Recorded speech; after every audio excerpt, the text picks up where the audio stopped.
আপনারা কি জানেন, অধিকাংশ মানুষই জানে না যে সুজি দিয়ে সুন্দর সফট একটা রুটি তৈরি করা যায়, যা খেতেও সুস্বাদু, তার সাথে হেলদিও। প্রথমে সুজির তৈরি করার জন্য এখানে একটা বাটির মধ্যে 1 প্যাকেট সুজি নিয়েছি, সাথে পরিমাণ মতো নুন দিয়ে ভালো মতন মিশিয়ে এবার গরম জল দিয়ে এটাকে মেখে নিতে হবে। অল্প অল্প জল দিয়ে, যেমন রুটির আটা মাখা হয় সেই রকম অল্প অল্প জল দিয়ে এটাকে মেখে ঢাকনা চাপা দিয়ে 10 মিনিট রেস্টে রেখে দিতে হবে। এবার এটাকে ভালো মতন মেখে নিতে হবে, নিয়ে তারপরে ছোটো ছোটো করে লেচি কেটে নিতে হবে।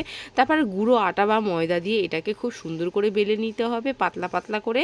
আর তারপরে এদিকে তাওয়ার মধ্যে কিন্তু সেঁকে নিয়ে গ্যাসের মধ্যে কিন্তু ভেজে নিতে হবে। এইভাবে ভেজে নিলে একদম রুটিগুলো ফুলকো ফুলকো আর খেতে কিন্তু সফট হয়, গরম জল দিয়ে যেহেতু করেছি তো।